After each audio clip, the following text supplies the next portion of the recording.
Hello बच्चा लोग, कैसे हैं आप लोग। आई होप आप सभी लोग बहुत ही अच्छे से होंगे। बच्चों, आज के इस वीडियो में हम कवर करने वाले हैं फिजिक्स का सिलेबस। बच्चों, फिजिक्स के सिलेबस में क्या चेंजेस हैं, कौन टॉपिक्स हटा दिए गए हैं, कौन टॉपिक्स आपको पढ़ना है, वो सारे पॉइंट्स इस वीडियो में कवर करने वाले हैं। और किस यूनिट से कितना सेक्शन आने वाला है जिसमें आपको क्या क्वेश्चन को अटेम्प्ट करना है। तो चलिए स्टार्ट करते हैं। तो बच्चों, जैसे आपको पता है कि फिजिक्स का जो आपका पेपर है ये टोटल आपका 70 मार्क्स का है। अब इस 70 मार्क्स के पेपर में किस यूनिट से कितने मार्क्स का आने वाला है। तो पहले तो आपको समझना है कि भाई पेपर कितने मार्क्स का है, हमारा 70 मार्क्स का है। अब 70 मार्क्स में से अगर हम बात करते हैं यूनिट वाइज, तो सबसे पहले है आपका यूनिट इलेक्ट्रोस्टैटिक्स। अब इलेक्ट्रोस्टैटिक्स में कौन कौन से चैप्टर्स आते हैं? Chapter number 1 and chapter number 2। तो जैसा आपको पता है कि इलेक्ट्रिक चार्जेस एंड फील्ड्स आपका आएगा चैप्टर 1 में, एंड चैप्टर 2 में इलेक्ट्रोस्टैटिक एंड पोटेंशियल आएगा। अब देखिए, इसमें जो पोर्शन आने वाला है वो पॉइंट आपको ध्यान ये देना है कि भाई इन दोनों सेक्शन को मिला के एक आपका नेक्स्ट यूनिट और है, यूनिट नंबर 2, करंट इलेक्ट्रिसिटी। अब बेटा करंट इलेक्ट्रिसिटी अगर हम बात करें चैप्टर कौन सा है, तो बेटा चैप्टर नंबर 3।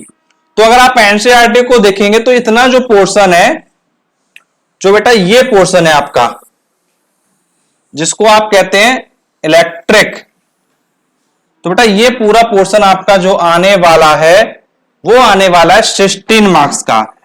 तो बेटा ये काफी इंपॉर्टेंट सेक्शन है, ये आपको ध्यान रखना है कि टोटल सेक्शन क्या है, 16 मार्क्स का आने वाला है। तो अगर आप इसको तैयार कर लेंगे प्रॉपर्ली तो डेफिनेटली आपके 16 मार्क्स क्या है, कवर हो जाएंगे। अब बेटा देखो, एग्जाम में आपको पॉइंट एक चीज ये ध्यान रखना है, जैसे अभी आपकी जो प्रिपरेशन चल रही होगी, तो अभी आप इनिशियल स्टेज पर हैं, तो इनिशियल स्टेज पे आपको शुरुआत में यही चैप्टर्स पढ़ाए जाते हैं। तो जब आप तैयारी करते हैं तो ये सोच के तैयारी कीजिए कि भाई हमारा ये 16 मार्क्स का आने वाला है, तो इसको हमको अच्छे से अटेम्प्ट करना है। तो इसके लिए जो आपका थ्योरेटिकल सेक्शन होगा और जो आपका न्यूमेरिकल सेक्शन होगा, तो इन दोनों पोर्शन पे आपको क्या बहुत अच्छे से फोकस करना होगा। तो इन दोनों यूनिट को आपको काफी अच्छे समझना है। इसके बाद हम आते हैं नेक्स्ट अपने यूनिट नंबर 3 पर। तो बेटा यूनिट नंबर 3 में आपका देखिए क्या है, उसमें आपका magnetic effects of current and magnetism. इसमें आपके chapter number 4 and chapter number 5 होगा, जिसमें आप मूविंग चार्जेस एंड मैग्नेटिज्म के बारे में पढ़ेंगे। एंड नेक्स्ट होगा आपका चैप्टर नंबर 5, इसमें आप मैग्नेटिज्म एंड मैटर के बारे में पढ़ेंगे। अब बेटा इसके बाद है आपका यूनिट नंबर 4।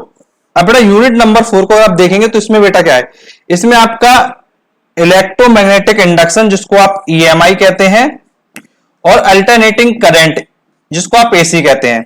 और इसके अलावा इसमें जो चैप्टर की हम बात करें, चैप्टर कौन सा इंक्लूड है, तो इसमें चैप्टर नंबर 6 आपका इंक्लूड क्या है, किया गया है। तो चैप्टर नंबर 6 पे आपको क्या है, फोकस करना है। तो बेटा ध्यान रखेंगे चैप्टर नंबर 6 पे फोकस करना है।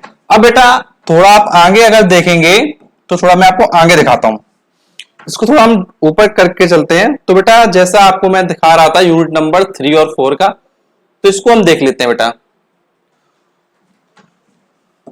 तो बेटा यूनिट नंबर 3 एंड 4 अगर आप देखेंगे तो आपको एक चैप्टर और दिखाई देगा इसमें, यूनिट नंबर 4 में चैप्टर नंबर 7। तो बेटा चैप्टर नंबर 6 और चैप्टर नंबर 7, जो चैप्टर 6 उन्होंने बना दिया वो बना दिया पूरा ईएमआई का, और जो नेक्स्ट चैप्टर आपका बना दिया है वो बना दिया एसी का। अब बेटा ये जो पूरा पोर्शन है ये बेटा आपका आने वाला है 17 मार्क्स का।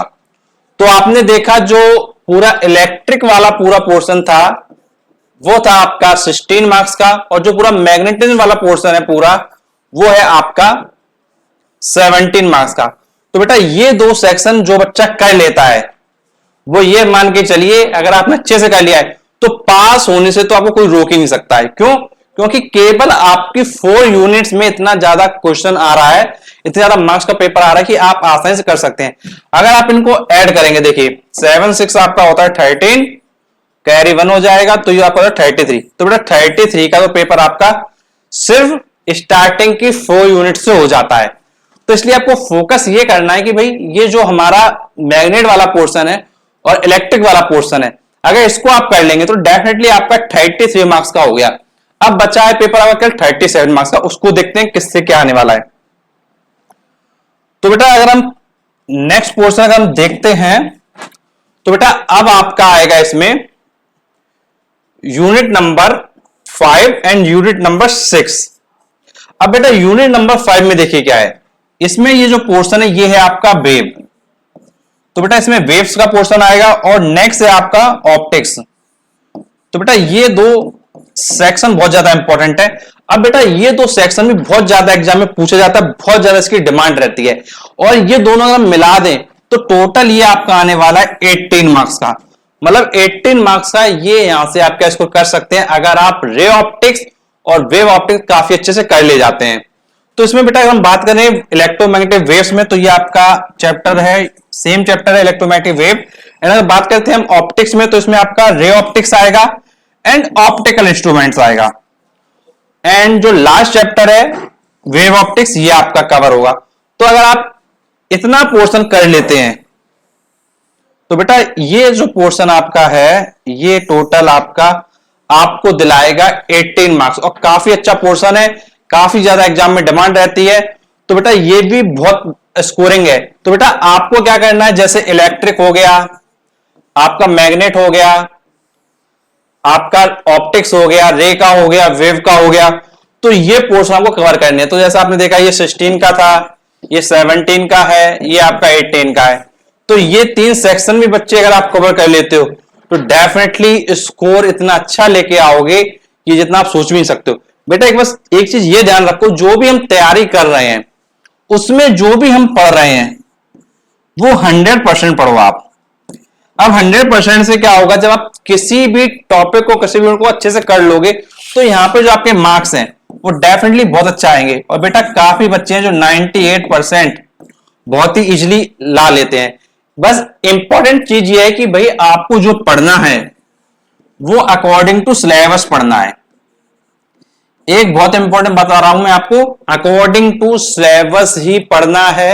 अगर आप बुक देखते हैं, जैसे काफी बच्चे एस अरोड़ा पढ़ते हैं, काफी बच्चे नूतन पढ़ते हैं, काफी बच्चे बालाजी पब्लिकेशन की बुक पढ़ते हैं, तो वहां पे एक चीज ये ध्यान रखिएगा कि वहां पे काफी चीजें दी रहती हैं, जैसे आईआईटी का भी होता है, नीट का भी होता है, कुछ चीजें आपके एयरफोर्स एग्जाम की दे दी जाती हैं, कुछ चीजें आपकी एनडीए एग्जाम से रिलेटेड भी दे दी जाती हैं।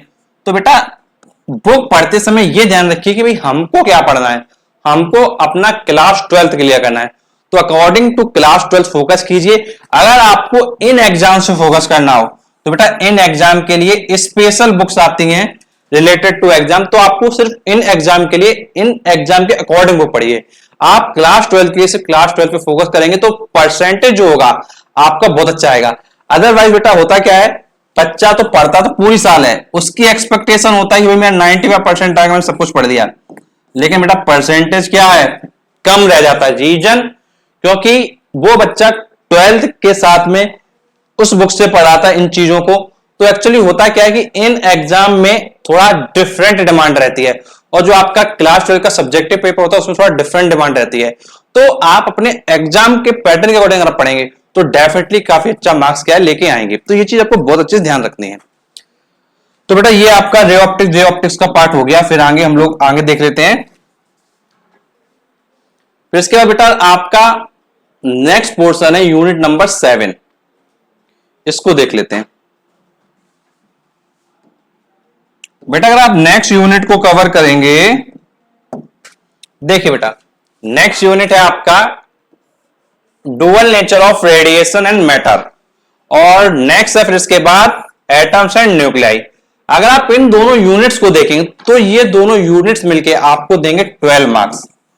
तो बेटा ये आपको देने वाले 12 मार्क्स। तो 12 मार्क्स अगर चाहिए तो इन दोनों यूनिट को कवर कर लेना। ये यूनिट क्या है, काफी इजी है, इजीली बच्चों को समझ आ जाती हैं, बस थोड़ा थ्योरेटिकल होता है। तो थ्योरेटिकल चीजों को आप पास से लर्न भी कर सकते हैं।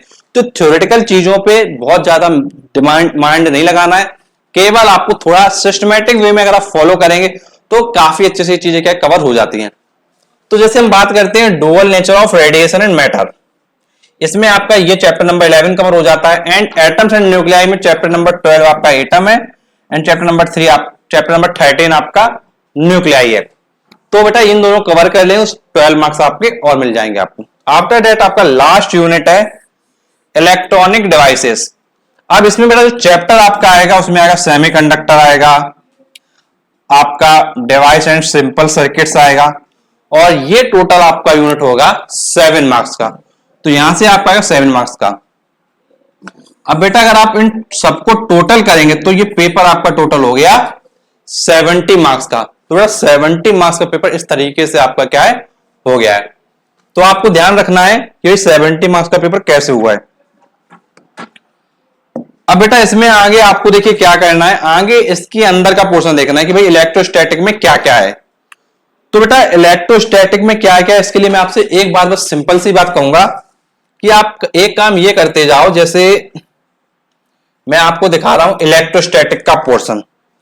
तो इलेक्ट्रोस्टैटिक के पोर्शन में देखिए कुछ चीजें मैं आपको बताता जाता हूं, जैसे जिन पे आपको पॉइंट फोकस करना है। जैसे बेटा आप फोकस करेंगे तो देखिए यहां पे लिखा है फील्ड इनसाइड एंड आउटसाइड। देखिए बोर्ड ने क्या किया हुआ है, जो चीजें शो की हैं उनमें ब्रैकेट में चीजें मेंशन कर दी है। जैसे आपको जैसे केस पढ़ना था इसमें uniformly charge thin spherical shell, तो इसमें बेटा आपको इनसाइड का और आउटसाइड का दोनों केसेस पढ़ना है। मतलब बोर्ड स्पेसिफाई कर रहा है किस में क्या पढ़ना है। तो बेटा इसमें सिंपली आपको एक काम यह करना है, आपको केवल इसका स्क्रीनशॉट ले लेना है और इसका जो सिलेबस है वो अपने पास आपको क्या रख लेना है। तो बेटा मैं आपको पूरा सिलेबस दिखा देता हूं, बस आप स्क्रीनशॉट लेके क्या रख लीजिए। आप देखिए इलेक्ट्रोस्टैटिक का चैप्टर नंबर 2 है, इसका स्क्रीनशॉट आप ले लीजिए पूरा। और जैसे यहां पे मैं आपको दिखाता हूं कि भाई यहां पे भी आप देखते जाओ थोड़ा थोड़ा, जिससे कि चीजें आपको क्लियर होती जाएं। जैसे यहां पे देखिए दिया गया है energy stored in a capacitor, तो बेटा यहां कह रहा है नो डेरिवेशन, फॉर्मूले ओनली। तो बेटा सारी चीजें क्या है बोर्ड ने प्रॉपर्ली मेंशन कर दी है, बस एक बार आपका काम इतना है कि आप इनको क्या है कायदे से देख लें, बस कुछ नहीं करना है, केवल आपको ऐसे करके रीड करना है। बोर्ड खुद बता रहा है भाई क्या पढ़ना है और क्या नहीं पढ़ना है। तो जब भी आप जिस यूनिट को कवर करते हैं तो उस यूनिट को कवर करने से पहले एक बार ये देख लो कि भाई क्या क्या हमको पढ़ना है और कौन चीजें नहीं पढ़ना है। जैसे फॉर एग्जांपल आप आ गए थे इलेक्ट्रोस्टैटिक पे चैप्टर नंबर 2 पर, तो आपको क्या करना है, आपको यह ध्यान रखना है कि भाई energy stored in a capacitor में हमको केवल फॉर्मूला देखना है, डेरिवेशन को नहीं देखना है। तो ये चीज ध्यान रखेंगे और उसमें आप क्या है मेंशन कर लीजिए, जहां पे आर्टिकल हो वहां पे क्या टिक वगैरह लगा लीजिए। तो फिर आपका क्या है, आप जो पढ़ोगे उसके अकॉर्डिंग आपकी मेहनत कम लगेगी और मार्क्स आप काफी अच्छे लेके आओगे। ठीक है, तो ये आपका पोर्शन हो गया है। फिर इसके बाद आप देख लीजिए चैप्टर नंबर 3 का। तो बेटा बस आपको मैंने समझा दिया कैसे आपको चेक करना है, बस आप जल्दी जल्दी स्क्रीनशॉट ले लीजिए। ये आपका हो गया करंट इलेक्ट्रिसिटी चैप्टर नंबर 3, इसको आप देख लीजिए। आफ्टर दैट आपका आएगा chapter number 4 moving charges and magnetism, इसका स्क्रीनशॉट ले लीजिए जल्दी से। फिर है आपका magnetism and matter chapter number 5, इसका स्क्रीनशॉट ले लीजिए। फिर नेक्स्ट है आपका chapter number 6 electromagnetic induction EMI, इसका स्क्रीनशॉट ले लीजिए। नेक्स्ट है आपका चैप्टर नंबर 7 अल्टरनेटिंग करंट, इसका आप स्क्रीनशॉट ले लीजिए। फिर इसके बाद नेक्स्ट चैप्टर है आपका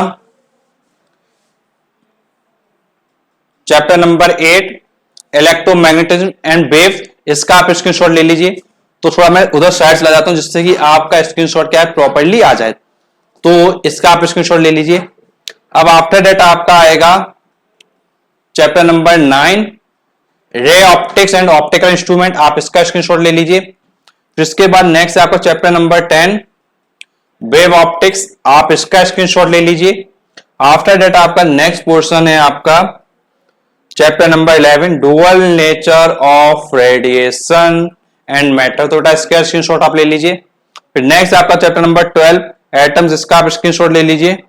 और बेटा देखिए चैप्टर नंबर 12 में थोड़ा से आपको दिखा देता हूं एक बार, जैसे कुछ चीजें आपको ध्यान रखना है पढ़ते समय, क्योंकि आप केवल स्क्रीनशॉट लेते जाइए बट पढ़िएगा जरूर। बेटा इतने बड़े हो चुके पढ़ सकते हो आप। देखिए यहाँ पे दिया गया क्वांटिटेटिव ट्रीटमेंट ओनली, मतलब इसका में जो आपको पढ़ना है हाइड्रोजन स्पेक्ट्रम में केवल क्वांटिटेटिव ट्रीटमेंट पढ़ना है और कुछ भी पढ़ने की आवश्यकता नहीं है। तो ये चीज आप ध्यान रखेंगे, मैं आपको बीच बीच में थोड़ी थोड़ी चीजें बताता जा रहा हूं। फिर है आपका चैप्टर नंबर 13 न्यूक्लियर, इसका आप स्क्रीनशॉट ले लीजिए। आफ्टर दैट आपका चैप्टर नंबर 14 इलेक्ट्रॉनिक डिवाइसेस, इसका आप स्क्रीनशॉट ले लीजिए। तो बेटा यहाँ पे ये आपका पोर्शन क्या है कंप्लीट हो जाता है फिजिक्स का। तो बेटा फिजिक्स की जो क्लासेस वगैरह हैं आपको वो इसी चैनल पे प्रोवाइड की जाएंगी। तो बेटा चैनल को आपसे रिक्वेस्ट है कि आप सब्सक्राइब जरूर कर लीजिएगा, जिससे कि आपको सभी क्लासेस मिलती रहें।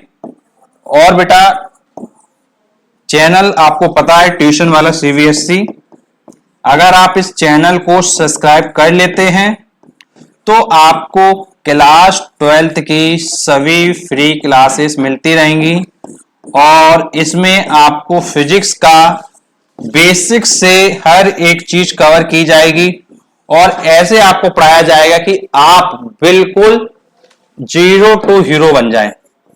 बेटा अगर एक जीरो लेवल पे कोई बच्चा है, अगर वो बिल्कुल हीरो लेवल पे आना चाह रहा है तो डेफिनेटली क्लासेस को देखे समझे, हर एक चैप्टर इतना सिस्टमेटिक वे में कराया जाएगा कि आप उसको इजीली क्या है कवर कर ले जाएंगे। तो बेटा कोई बच्चा जिसको कोई प्रॉब्लम होती है, कुछ भी पूछना चाहता है, तो बेटा मैं आपको अपना कॉन्टेक्ट नंबर भी प्रोवाइड कर रहा हूं। तो बेटा जो हमारा कॉन्टेक्ट नंबर है उसके लिए आपको क्या करना है, डिस्क्रिप्शन बॉक्स में जाना है, वहां पे आपको दिखाई देगा फेसबुक पेज का लिंक। लिंक पर आप जैसे क्लिक करते हैं, पेज को लाइक करते हैं तो हमारा नंबर अपीयर हो जाता है, उसके माध्यम से आप हमारे साथ कांटेक्ट कर सकते हैं।